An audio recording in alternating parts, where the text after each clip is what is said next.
নমস্কার বন্ধুরা, পূর্ণিমা কিচেনে আপনাদের সবাইকে স্বাগত। আজকে আমরা চলে আসছি মাটি আলু নিতে এই মাঠে। এই দেখুন কি সুন্দর মাটি আলুর টাল।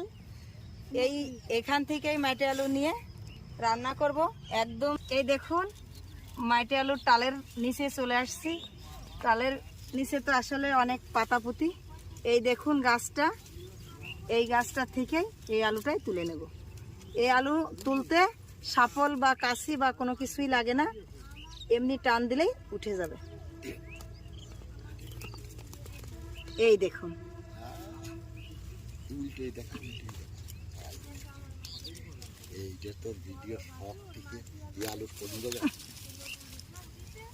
এই দেখুন এই দেখুন মেটে আলু। মেটে আলুটা তো তুলে নিয়ে চলে আসছি। আজকে এই মেটে আলু দিয়ে মাছ দিয়ে রেসিপি করব। তা চলুন রান্নাঘরে যাই। আজকে মাসি আছে আমার সঙ্গে।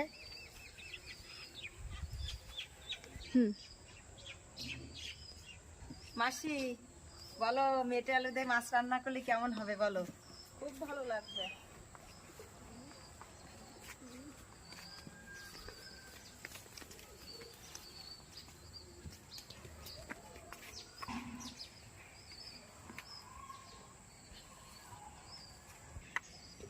মাসি মাছটা কাটবে আজকে। এই মাছের সঙ্গে জ্যান্ত খয়রা মাছও এনেছে।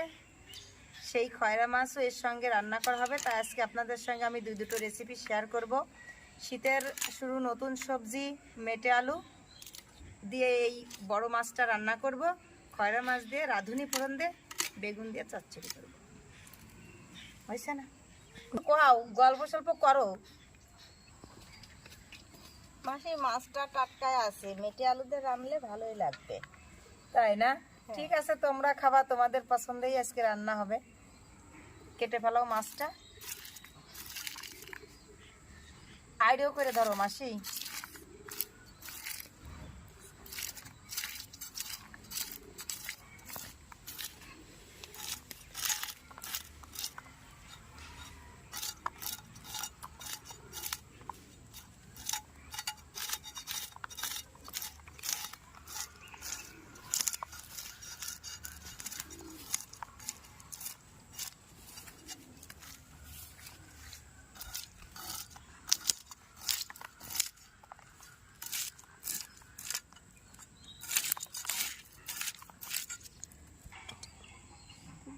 আর একটু ওদিক থেকে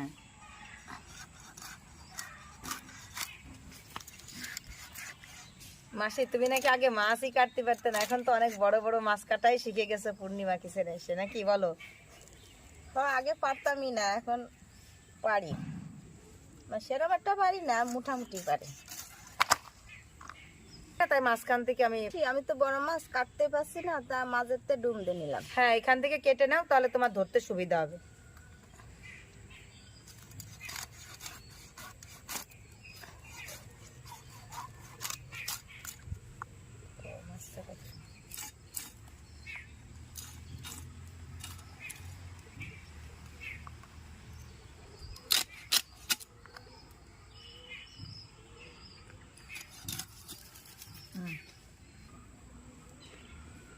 মাসি দেখো কি সুন্দর মুসার মতো তেল হয়েছে।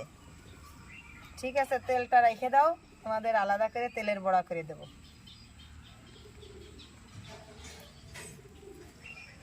চাকা দিয়ে দাও।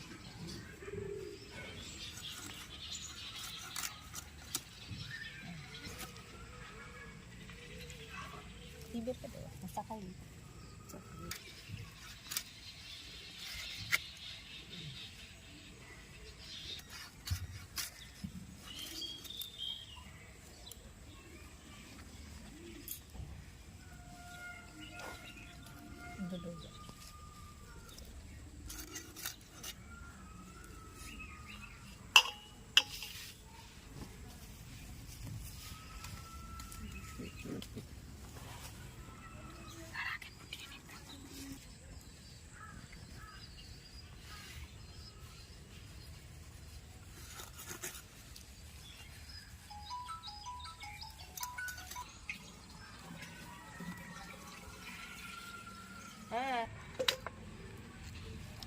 দিস না রে। কাজে আমি মাছটা ধুয়ে নিয়ে আসছি, মাসি তুমি তরকারিটা কেটে ফেলাও। আমি মাছটা ধুয়ে নিয়ে আসছি, মাসি তরকারিটা কেটে ফেলাও।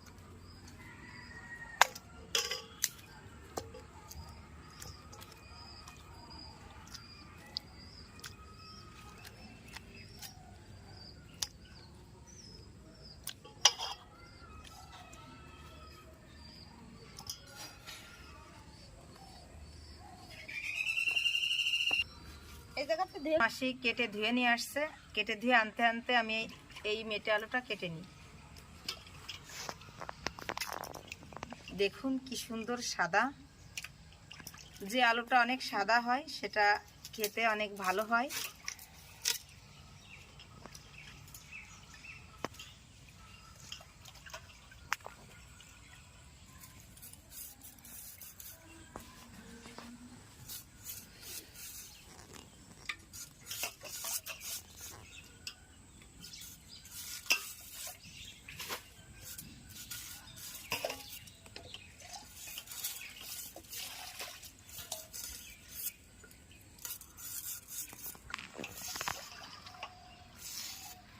এ দেখুন আমি মেটে আলুটা এরকম বড় বড় সাইজেরই কেটে নেব, কারণ আজকের মাছটা অনেক বড়, তো এই জন্যই বড় তরকারি না হলে মাছের সঙ্গে মিশবে না।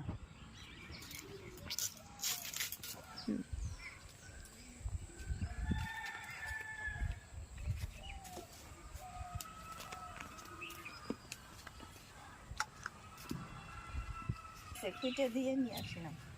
যাও তোমার সাথে। মেটে আলুটা আমি কেটে নিয়েছি। মেটে আলুতে একটু নাল ভিজলে হয়, একটুখানি লবণ মাখিয়ে রাখবেন। লবণ মাখিয়ে রেখে ভালো করে ঝুড়িতে ডলে ধুয়ে নেবেন, একদম গোল আলুর মতনই হয়ে যাবে, একটুও নাল ভিজলে থাকবে না। এ দেখুন আমি কি সুন্দর করে লবণটা মাখিয়ে নিচ্ছি। এটা মাখিয়ে কিছু সময় রেখে দেব।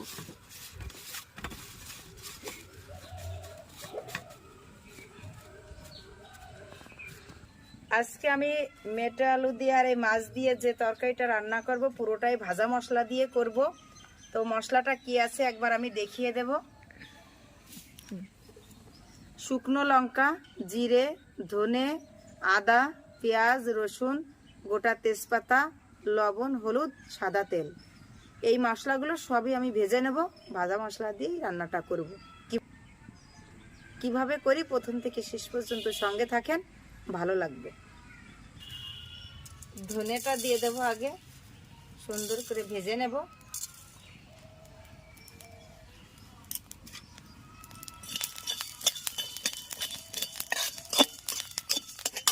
এর ভিতরেই আমি গোটা জিরেটা দিয়ে দেব।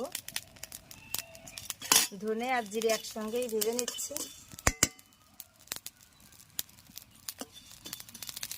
হয়ে গেছে, এটা ঢেলে নেব। শুকনো লঙ্কাটা ভাজবো।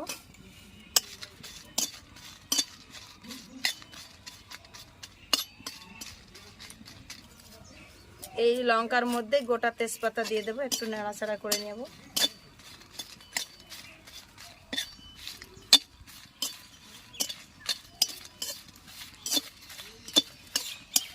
দিয়ে দিও। লঙ্কাটাও আমার ভাজা হয়ে গেছে। আমি তেল দিয়ে ভাজি নাই, শুকনো খোলাই লঙ্কা মশলা সব ভেজে নিয়েছি।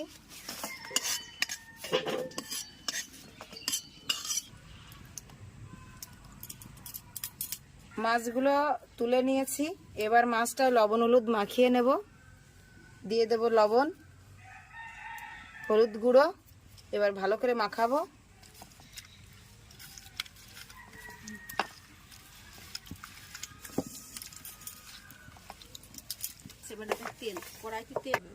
কড়াইটা আমার খুবই গরম হয়ে গেছে, কড়াইতে দিয়ে দেব সাদা তেল মাছটা ভাজার জন্য।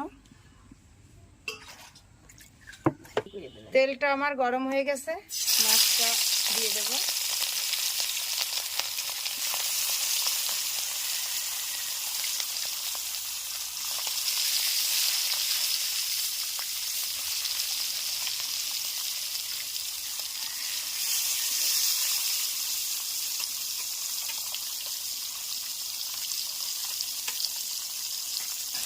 মাছের এক পিঠ হয়ে গেছে, এটা উল্টে দেব।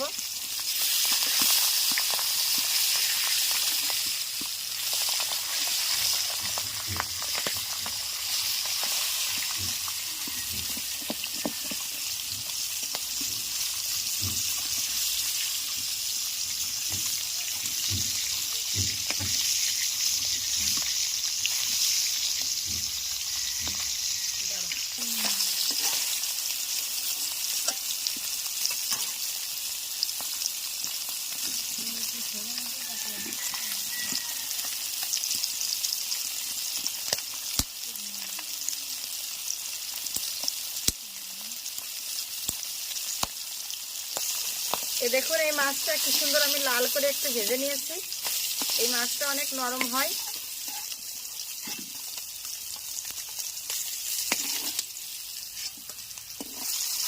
ভাজা হয়ে গেছে, এবার একে একে সব তুলে নেব। দেখেন আমার মাছটা ভাজা হয়ে গেছে। পেঁয়াজ রসুনটা ভেজে নেব।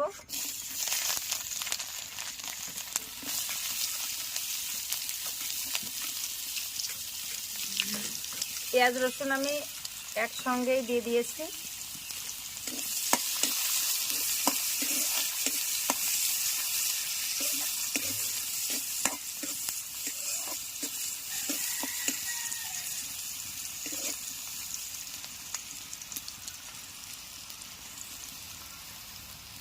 এই দেখুন পেঁয়াজ রসুন করা আমি কি সুন্দর একটু লাল করে ভেজে নিয়েছি।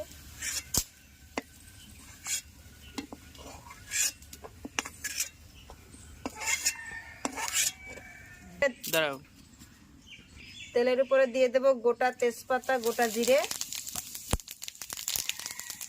এই আলুটা একটু লবণ হলুদ মাখিয়ে রেখেছি, এটা দিয়ে ভেজে নেব।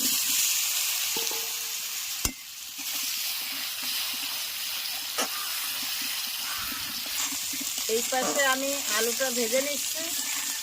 ভাজা মশলাটাও বেটে দেবে।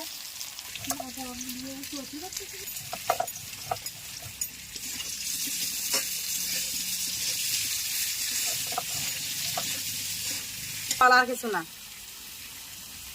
আমার তরকারিটা ভাজা হয়ে গেছে। এবার আমি ঝোল দিয়ে দেব।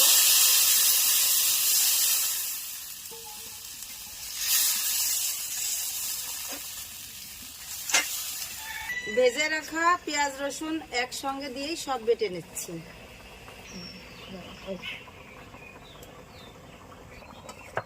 এই মশলাটা কিন্তু আগে দেব, মাছটা পরে দেব, কারণ এই মশলাটা একটু জাল হতে হবে যাতে মশলাটা মাছের সঙ্গে একদম সুন্দরভাবে মিশে যায়।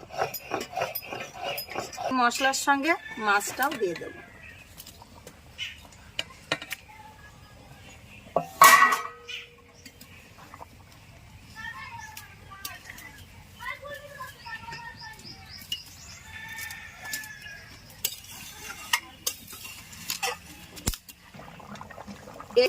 মেটে আলুর ঝোল তো এরকম নাল ভিজলে হয়। আজকে যেভাবে আমি রান্না করলাম এভাবে রান্না করবেন, একদম আলু আর মেটে আলু বোঝাই যাবে না। অনেক সময় ঝোলটা নাল হয়ে যাওয়ার জন্য অনেকেই খেতে চায় না। এইভাবে রান্না করলে টেস্টটাও অনেক ভালো আর খেতে ঝোলটাও এরকমই থাকবে, মনে হবে গোল আলু। এখন ঝোলটা আমার হয়ে গেছে কি সুন্দর। এই ঝোলটাই আমি ঢেলে নেব।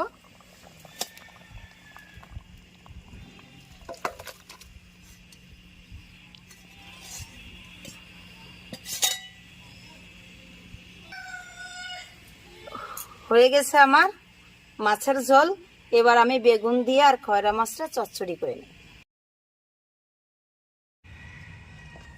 রান্না তো ভাজা মশলায় রান্না করেছি, খাওয়ার জন্যই তো দিছি না। দেখি মাছটা খেয়ে দেখি।